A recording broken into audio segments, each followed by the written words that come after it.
सर्व आत्माओं को हमारा प्रणिपात।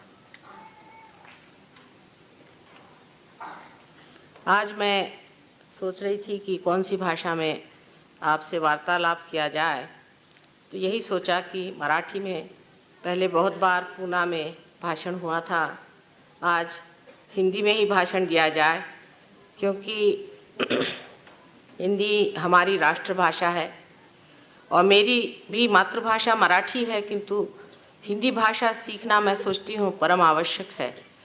और इसलिए आप लोग मराठी प्रेमी लोग मुझे उदार अंतःकरण से क्षमा करें, और हिंदी बोलने वाले लोग जो साहित्यिक हैं वे भी मुझे क्षमा करें अगर कोई त्रुटियां हो जाए तो। किंतु सबसे पहले जान लेना चाहिए कि भाषा तो हृदय की होनी चाहिए।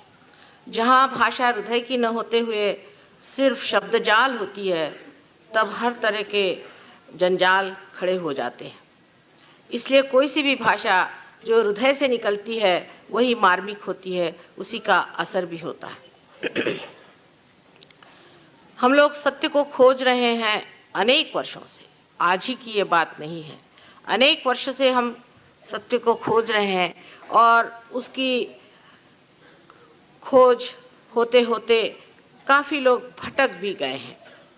उसका कारण हमें समझ लेना चाहिए, क्योंकि आज की जो स्थिति है, आज का जो माहौल है, वातावरण है, उस वातावरण में ये समझ में नहीं आता है कि सब लोग परमात्मा की बात करते हैं, धर्म की बात करते हैं, और उस पर इतना झगड़ा, इतनी आफत और इतना तमाशा क्यों खड़ा करते हैं।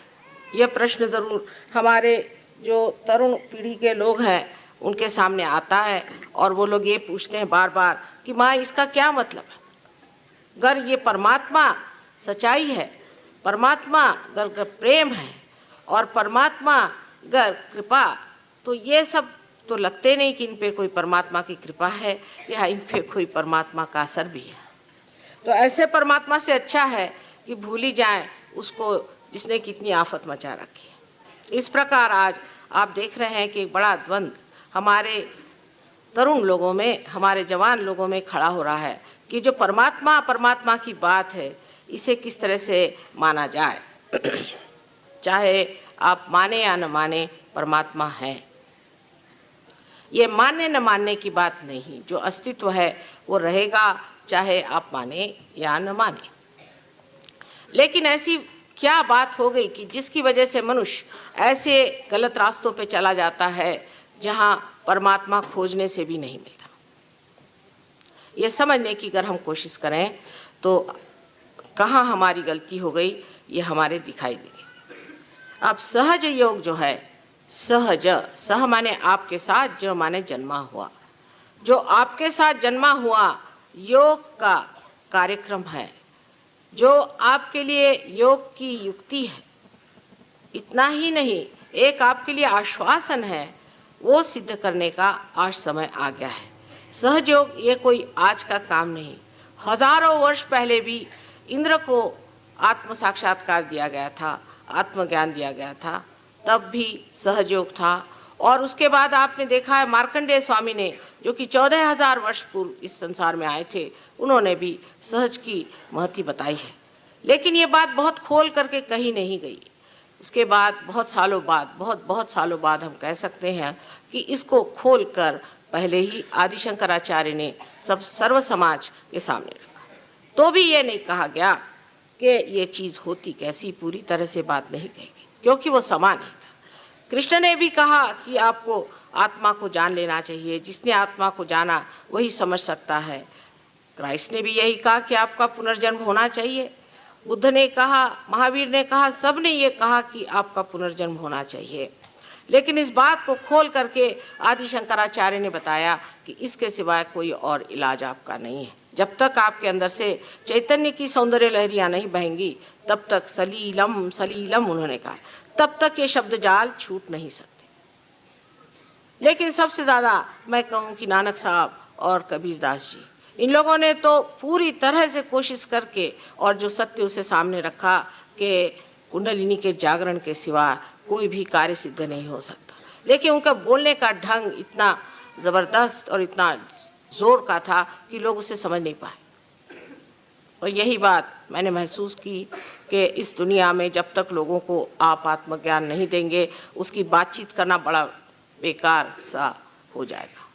जैसे गीता लिख दी, वो लोग पढ़ पढ़ के बेकार हो गए। उसके बाद और कोई ज्ञान की बात लिख दी, जिसे पढ़ पढ़ के लोग बेकार हो गए। लेकिन अब जो बात है वो करने की, दिखाने की, बतलाने की नहीं रही। और वही बात सोच करके मैंने इस पर बहुत जानने की कोशिश की कि मानव में कौन से दोष होते हैं, इसमें कौन सी तकलीफें होती हैं जिसके कारण ये परमात्मा को नहीं जान पाता है। और काफ़ी उम्र तक इस पर मेहनत करने पर एक दिन सहज में ही मैंने सोचा कि सहस्त्रार के खोलने से ही सब ठीक हो जाएगा, और उसी प्रकार ये सहयोग हमारा प्रस्थापित हुआ है। अब इसमें जान लेना चाहिए संक्षिप्त में कि ये जीवंत प्रक्रिया हमारे अंदर है, जीवंत है। जैसे कि हम एक अमीबा से इंसान बने हैं, उसी तरह से आज इंसान से हमें अति मानव बनना है, और वो भी एक जीवंत क्रिया से होना। उसमें कोई सी भी नकलियत नहीं है कि जो शब्द जाल से हो जाए, कुछ सर पे खड़े होने से हो जाए, कपड़े बदलने से हो जाए, या बाह्य की चीज़ें छोड़ देने से हो जाए। ये तो अंदर की प्रक्रिया है। जैसे बीज आप उगाना चाहते हैं, उसमें अगर अंकुर आना है तो उसे आपको माँ के हृदय में डालना होगा, उसको इस पृथ्वी के पेट में डालना होगा, और वो अपने आप अकस्मात सहज में ही अंकुरित होता है। कैसे होता है क्या आप बता सकते हैं? एक फूल फल कैसे होता है आप बता नहीं सकते। इसी प्रकार सहज योग जो है वो भी एक अद्भुत घटना ज़रूर है, लेकिन ये किस प्रकार होती है ये हम बता सकते हैं, क्योंकि मनुष्य के जितने भी कार्य हैं वो सब ज्ञात होने चाहिए। और इसलिए आप जान सकते हैं कि अपने अंदर जो कुंडलिनी स्वरूपा शक्ति है, जो त्रिकोणाकार अस्थि में बैठी हुई है, वो जागृत होने से ही आत्मबोध होता है। आश्चर्य की बात है कि गीता पर, गीताई लिखते वक्त में ज्ञानेश्वरी जो है वो गीता ही पर लिखी हुई है पूर्णतया। ज्ञानेश्वर जी ने 6ठे अध्याय में कुंडलिनी का बड़े जोर शोर से व्याख्यान किया हुआ है, उसको बतलाया हुआ है, समझाया, उसका वर्णन भी बहुत सुंदर किया, बहुत ही सुंदर किया हुआ है। और उसके बाद उन्होंने ये भी बताया है कि जिस वक्त ये कुंडलिनी का जागरण होगा तब किस तरह से लोगों को लाभ होंगे। उसमें से एक बहुत ही सुंदर चीज़ ये है कि जो जे वांछिलते तो लाहो, जो चाहोगे वो मिलेगा, लेकिन चाहत ही इंसान की बदल जाती है, उसके चाहने का ढंग ही बदल जाता है। अब ये कुंडलिनी हमारे अंदर स्थित है। अब कोई अगर साइंटिफिक लोग हैं तो वो कहेंगे कि साहब ये कैसे आपने जाना। अब हम जानते हैं, आप चाहें तो इस बात को माने या न माने, लेकिन एक बात है, अगर आप साइंटिस्ट भी हैं तो आपको अपना दिमाग खुला रखना चाहिए, ओपन माइंडेडनेस होनी चाहिए। अगर आप ओपन माइंडेड नहीं है तो आप कभी भी साइंटिस्ट हो नहीं सकते। हम एक आपके सामने कहना चाहिए कि जिसे एक धारणा, एक हाइपोथेसिस रख रहे हैं, उसको अगर हम सिद्ध कर दें तो फिर वो तो कायदा हो ही जाता है। इसी प्रकार कुंडलिनी भी जरा गहरी चीज़ है, और उस गहरी चीज़ को पाने के लिए सबसे पहले अपने दिमाग को खुला रखें। पहले ही से आप डंडा लेकर खड़े हो जाइएगा तो हम आपको क्या बताएं। मैंने ये देखा हुआ है कि सिर्फ परमात्मा के साम्राज्य में ऐसे कार्य होते हैं। देखिए, अगर आप कॉलेज जा रहे हैं, यूनिवर्सिटी जा रहे हैं, आप एडमिशन के लिए कितनी कोशिश करते हैं, क्या क्या दुनिया भर के आफ्ते करके एडमिशन कराते हैं, एडमिशन लेते हैं, और अपने गुरुजनों के सामने गर्दन झुका के बैठते हैं कि वो जो भी कहे वो प्रमाण होगा।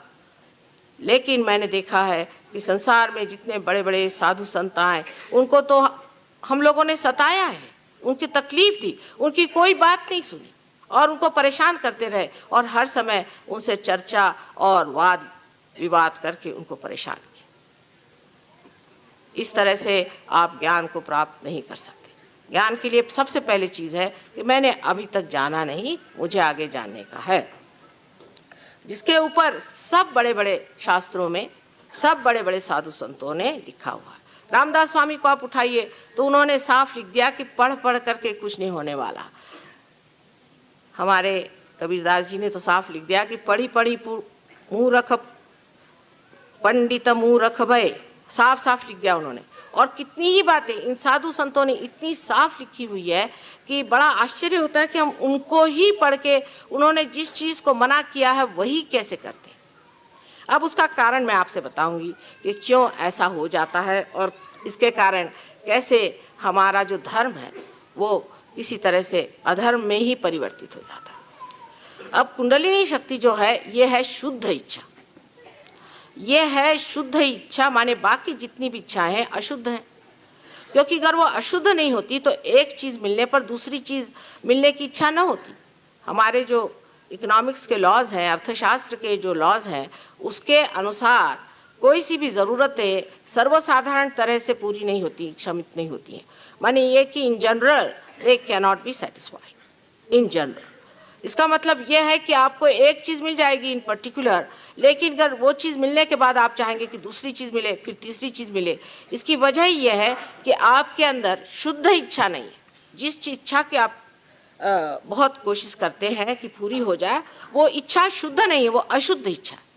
तो शुद्ध इच्छा की जो शक्ति है वो ये कुंडलिनी है, जिसने सारा अपना ये पिंड बनाया और उसके बाद वैसी की वैसी बैठी हुई, क्योंकि वो अभी तक जागृति नहीं हुई, हमारे अंदर उसका अभी पूरी तरह से प्रादुर्भाव नहीं हुआ, उसका मैनिफेस्टेशन नहीं हुआ कि वो अपना असर दिखा। यही शुद्ध इच्छा हमारे त्रिकोणाकार अस्थि में बैठी हुई, जिसे हम लोग कुंडलिनी इसलिए कहते हैं क्योंकि ये 3.5 कुंडलों में बैठी है। अब वो 3.5 में क्यों बैठी, उसका क्या गणित है वगैरह, उसके लिए आज अपने पास इतना समय नहीं है, लेकिन आप अगर मेरे कभी लेक्चर सुने तो उसमें विशद रूप से मैंने सब समझाया हुआ है। अब ये कुंडलिनी शक्ति है शुद्ध इच्छा। तो सर्वप्रथम शुद्ध इच्छा जो है वो हमारे अंदर जब उठती भी है तो हम क्या देखते हैं कि हमारे अंदर चक्रों से गुजरते वक्त वो चक्रों से अपने को अलिप्त रखते हुए पूरे तरह से उसको प्लावित करती है। और यही तार्किक दृष्टि से भी देखा जाए तो सही बात है कि जब एक पेड़ के अंदर उसके अंदर का रस, उसका सैप जब उठता है, अगर वो एक जगह कहीं भी चिपक जाए और किसी भी एक चीज़ में ख़त्म हो जाए तो वो पेड़ भी ख़त्म हो जाएगा और वो चीज़ भी ख़त्म हो जाएगी। उसी तरह से जब ये कुंडलिनी हमारे अंदर जागृत होती है और बढ़ने लग जाती है तो ये शुद्ध इच्छा बाकी की जो इच्छा है उनको दूर हटाती जाती है। लेकिन इसके बिल्कुल उल्टा हमारा कार्यक्रम रहा कि जब हम धर्म की ओर मुड़े। पहले तो जब हम धर्म के ओर मुड़ते हैं या किसी भी चीज़ के ओर मुड़ते हैं तो पहले हमारा उनसे शारीरिक रिश्ता जुड़ जाता है। हम लोग ये देखते हैं कि इससे शारीरिक या जड़ चीज़ें क्या मिल सकती, ये देखते हैं कि जैसे ही धर्म में लोग आ जाते हैं तो पहले देखते हैं कि भाई अपने कितने इससे फ़ायदे हो सकते हैं, इसमें क्या क्या हम कर सकते हैं। यहाँ तक कि लोग सोचते हैं कि इससे अच्छा हो कि हम कुछ लोगों का पैसा ही मार लें, रुपया मार लें, ये कर लें, वो कर लें, और फिर धीरे धीरे उसकी ऐसी चीज़ें बनती जाती हैं जो बिल्कुल घृणित और नर्क चीज़ जैसी हो। शरीर के ओर चित्त जाता है। मनुष्य का जब शरीर के ओर चित्त जाता है तो वो शुद्ध इच्छा में नहीं। सीधा हिसाब है कि शरीर में फिर शरीर के कपड़े बदलिए, नाम बदलिए, दुनिया भर की चीज़ें करिए, इससे धर्म नहीं स्थापित हो सकता। इसलिए मनुष्य बहकता चला गया। फिर मनुष्य की जो दूसरी पकड़ आती, जो कि बड़ी ज़बरदस्त है, वो है मानसिक, माने बुद्धि पर। इस पे बड़े बड़े वितंडवादी हो गए। आप जानते हैं कि एक बड़े भारी ऐसे ही बुद्धिवादी ने कितना आदि शंकराचार्य को सताया था। हमेशा ये बुद्धिवादी लोग अपनी चिपक को नहीं समझते। इनको चिपक होती है जो इन्होंने पढ़ लिया। अगर किसी आदमी ने गीता पढ़ ली तो वो सोचता है कि मैं तो व्यास मुनि हो गया, कम से कम उनसे ज़्यादा नहीं हुआ तो कम से कम व्यास मुनि तो हो ही गया हूँ। किसी ने अगर बाइबल पढ़ लिया तो वो सोचता है कि ईसा मसीह मुझसे ज़्यादा वो जानता है। ये जो बौद्धिक पकड़ हमारे अंदर आ जाती है उससे और भी प्रश्न खड़े हो जाते हैं। सारा ईसाई धर्म जो है आज इस बौद्धिक पकड़ की वजह से खत्म हो चुका है। आप देख लीजिए कि बौद्धिक पकड़ इनमें किस प्रकार आई कि जिस वक्त में ईसा मसीह इस दुनिया में आए तो उन्होंने यही कहा कि अपना पुनर्जन्म करो। तब निकोडेमस ने कहा कि क्या मैं अपने माँ के गर्भ में फिर से प्रवेश करूं? उनका कि नहीं, जो गर्भ से पैदा होता है वो तो जड़ ही है, लेकिन जो आत्मा से, जो आदिशक्ति से पैदा होगा वही आत्मा है। और आत्मा की पकड़ आए बगैर आप परमात्मा को नहीं जान सकते। लेकिन इन लोगों ने ये सोचा कि ये तो कुछ समझ में नहीं आई बात, क्योंकि उनमें से किसी को भी साक्षात्कार देना नहीं आता था। बहरहाल नहीं भी आता था तो भी उसका इतना बुद्धि का झमेला बनाने की कोई ज़रूरत नहीं थी। उसके बुद्धि का ऐसा झमेला बनाया कि एक सेंट पॉल करके इंसान, जो कि ईसा धर्म से कुछ उसका संबंध नहीं था, उसने ईसा को देखा नहीं था और वो खुद एपिलेप्टिक थे